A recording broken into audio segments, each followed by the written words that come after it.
என் அன்பு குழந்தையே, இன்று உனக்குள்ள பிரச்சனைகளை விட உனக்கு ஏற்படுகின்ற குழப்பங்கள் தான் அதிகம். இந்த குழப்பங்களுக்கு காரணம் ஒவ்வொரு நாளும் நீ சந்திக்கின்ற மனிதர்களும் நீ சந்திக்கின்ற புதிய சூழல்களுமே ஆகும். இதனால் இது நல்லதா அது நல்லதா என யோசித்து குழம்புகின்றாயே தவிர சரியான முடிவு எடுக்க முடியாமல் திணறுகின்றாய்.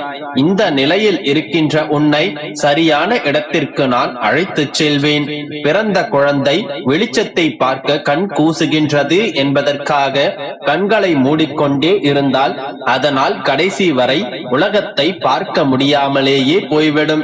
நடக்கும் போது விழுந்து விடுவோம் என்று பயந்து அடுத்தே கடந்தால் வாழ்க்கையில் அக்குழந்தையால் நடக்க முடியாமலேயே போய்விடும். குழந்தையாய் இருந்த போதே நீ உலகத்தை உற்று பார்த்தாய். அந்த பழக்கத்தால் இப்போது உன்னால் தெளிவாக பார்க்க முடிகின்றது. கால்களில் சக்தி இல்லாத போதே நடக்க பழகினாய். அதனால் தான் இப்போது மான் போல் துள்ளி குதித்து ஓடுகின்றாய். அறியா பருவ காலத்தில் உன்னுடைய சக்திக்கு மீறிய காரியங்களை தைரியமாக எதிர்கொண்டதை போலவே இப்போது எதிர்காலத்தை பற்றி அறியாத நிலையில் நாளை என்ன நடக்கும் என்பதை புரியாத நிலையிலும் தைரியமாக எதிர்கொள்ள வேண்டும். முன்பு இருந்த அதே தைரியத்தையும் வளர்த்துக் கொண்டு பிரச்சனைகளை எதிர்கொள்ள முடியும். எங்கு போனாலும் நம்பிக்கையும் திடமான அர்ப்பணிப்பும் இருந்தால்தான் நினைத்ததை சாதிக்க முடியும். என் பிள்ளையான நீ என்னை நினைத்துக் கொண்டிருக்கும் வேளையில் உன்னுடைய துயரத்தை போக்குவது எனது கடமை. வெகு விரைவில் நீ நினைத்தது நடக்கும். கவலைப்படாமல் இரு. நான் உன்னிடம் வந்திருக்கின்றேன். நீ என்னை பிடித்துக்கொள். உன்னை விட்டு நான் விலக மாட்டேன். எனது பிள்ளைகள் கவலைப்படும் போது அதை நிவர்த்தி செய்வது எனது கடமை.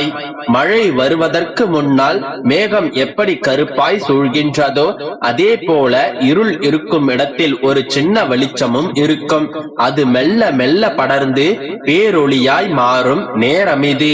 உன்னுடைய வாழ்க்கையில் சூரியன், சந்திரன், நட்சத்திரங்கள் என ஒட்டுமொத்த வெளிச்சத்தையும் நான் தரப்போகின்றேன். உன்னுடைய வாழ்வில் நீ உனக்கான இடத்தை பெற்றுக் கொள்வாய். உனக்கென்று ஒரு இடத்தில் நின்று நிலையூன்றி வேராய் விருட்சமாய் உருவெடுக்கும் காலத்தை நெருங்கிவிட்டாய். என்னை நம்புகிறாய் அல்லவா? என்னுடைய வார்த்தைகளை வேத வாக்காக செவிமடித்து கேட்கின்றாய் அல்லவா? அப்படியென்றால் உன்னை நம்பு. உனக்குள் தான் என்னுடைய ஒளி கேட்கின்றது என்று உணர்ந்து அதை செயல் புரிய செய். அவ நம்பிக்கையை உண்டாக்கும் எந்த செய்திக்கும், அறிகுறிக்கும், தடங்கல்களுக்கும், எந்த பேச்சுக்கும் உன்னுடைய மனதில் இடம் தர வேண்டாம். அனைத்தையும் செய்கின்ற நான் இருக்கும் போது எல்லாம் விரைவில் சுபமாக நடக்கும். நான் அனைத்தையும் உனக்காக விரைவில் மாற்றிக் கொடுப்பேன். ஏமாற்றுவேன் என நினைக்காதே. என்னிடம் பிரார்த்தனை செய்த பிறகும் பிரச்சனைகள் தீரவில்லை என்றும் இருந்த நிலை அதிகமாகிவிட்டது என்று அவசரப்பட்டு முடிவு செய்துவிட வேண்டாம். இந்த பெருமாளின் வாக்கு என்றும் பொய்க்காது.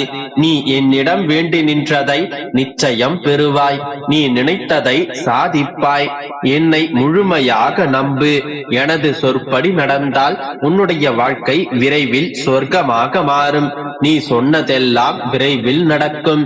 என் மேல் நம்பிக்கையோடு இருந்தால் மகிழ்ச்சியாயிரு. மற்றவற்றை நான் பார்த்துக் கொள்கின்றேன். நம்பிக்கையோடு இரு. நல்லதே நடக்கும். என் அன்பு குழந்தையே, ஏமாந்து விட்டோம் என்ற நினைப்பில் உன்னுடைய விழிகள் உறங்க மறுக்கின்றது. இனி நான் என்ன செய்ய போகின்றேன்? யாரை தான் நம்புவது என்று கேட்பது எனக்கு புரிகின்றது. குழந்தையே, உன்னை ஏமாற்றியவர்களின் வாழ்க்கையை உன் கண்முன்னே நான் காட்டப் போகின்றேன். இப்போது இதை நீ கேட்டுவிட்டு நிம்மதியாக உறங்கு. இப்போதெல்லாம் ஏமாந்து விட்டோமே, துரோகிக்கப்பட்டு விட்டோமே என்ற மனக்குமுறல்தான் உன்னை உறங்க விடாமல் தடுக்கின்றது.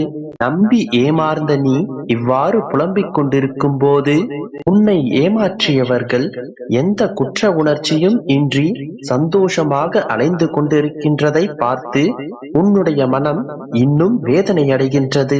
ஒரு விஷயத்தை நன்றாக புரிந்து கொள். ஒருவன் செய்யும் நல்லதும் கெட்டதும் உடனே அவன் கணக்கில் எழுதப்பட்டுவிடும். பாவமாகவோ புண்ணியமாகவோ அது அவன் கணக்கில் சேர்க்கப்படும். அவன் செய்த வினைகளின் பலன்கள் அவனை வந்து சேர தயாராக இருக்கும். ஆனால் அது அவனை சேர சரியான கால நேரத்தை எதிர்பார்த்து காத்து கொண்டிருக்கும். கெட்ட நேரம் என்று அவனுக்கு வரும்போது அவனுடைய கர்ம வினைகள் அனைத்தும் அவனுக்கானதை செய்யும். அவன் செய்த அத்தனை பாவங்களும் அவனுடைய கழுத்தை நெரிக்கத் தொடங்கும். அவனுடைய கர்ம வினைகள் அனைத்தும் அவனை மூழ்கடிக்கும். கர்ம வினைகளின் எதிர்பலன்களை அனுபவிக்கும் அந்த தருணத்தில்தான் பலர் தனது தவறுகளை உணர்ந்து திருந்த முயற்சி செய்வார்கள். தாம் செய்த பாவங்களில் தாமே சிக்கித் தவிக்கும் போதுதான் அந்த பாவங்களுக்கான பரிகாரங்களையும் மன்னிப்புகளையும் தேடி அலைந்து கொண்டிருப்பார்கள். அப்படித்தான் செல்லமே உன்னை ஏமாற்றி சென்றவர்களின் நிலையும் எதிர்காலத்தில் அமையும். உன்னை ஏமாற்றியவர்களும் உனக்கு துரோகம் செய்தவர்களும் அவர்களுக்கான கர்ம வினைகளின் பலன்களை அனுபவிக்கும் போது அவர்கள் மனம் திருந்தி உன்னிடம் வந்து மன்னிப்பு கோருவர். அவர்கள் உனக்காக காத்திருப்பார்கள். பாவங்கள் அவர்களுக்காக காத்திருப்பதை போன்று அவர்கள் உனக்காக காத்திருந்து உன்னுடைய மன்னிப்பிற்காக ஏங்குவார்கள். அதே போலத்தான் நீ செய்த புண்ணியங்களும் உனக்கான கால நேரங்களை பார்த்து காத்து கொண்டிருக்கும். உனக்கு நல்ல நேரம் வரும்போது நீ செய்த அத்தனை புண்ணியங்களும் தானங்களும் தர்மங்களும் உன்னுடைய தலையை காக்க ஓடோடி வரும். அந்த கணத்தில் நீ பட்ட கஷ்டங்களுக்கும் துன்பங்களுக்கும் துயரங்களுக்கும் நீ வடித்த கண்ணீருக்கும் சேர்த்து வைத்து மிகுந்த சந்தோஷத்தை அனுபவிப்பாய். கட்டவர்கள் அழிய ஒரு காலம் வருவதை போன்று நல்லவர்கள் வாழ ஒரு காலம் நிச்சயமாக வரும். உனக்கான காலம் வரும்போது உன்னை ஏமாற்றியவர்களுக்கான வாழ்க்கையை நீ நிச்சயமாக பார்ப்பாய். இந்த பெருமாளின் அருள் உனக்கு நிச்சயமாக கிடைக்கும். எப்போதுமே என்னுடைய தீர்ப்பு நியாயத்தின் பக்கமும் தர்மத்தின் பக்கமும் தான் இருக்கும். கூடிய விரைவில் உனக்கான நீதி உனக்கு கிடைக்கும். நம்பிக்கையோடு இரு, நல்லதே நடக்கும். என் அன்பு குழந்தையே, உன் மனதை மகிழ்விக்கும் ஒரு மகிழ்ச்சியான செய்தி நாளை காலை உனக்காகவே காத்து கொண்டிருக்கிறது.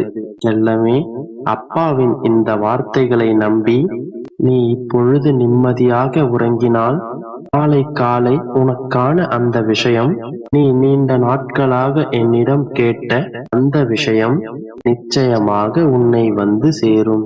என்னுடைய கை விரல்களை அசைத்தாலே உன்னுடைய வாழ்க்கையை தலைகீழாக என்னால் மாற்ற முடியும். உனக்கான சரியான நேரம் வரும்பொழுது எல்லாமே நீ நினைத்தபடி சரியாகவே நடக்கும். இதை உன் அப்பா மீண்டும் மீண்டும் சொல்லிக் கொண்டுதானே இருக்கிறேன். அந்த சரியான நல்ல நேரம் உனக்காக வந்து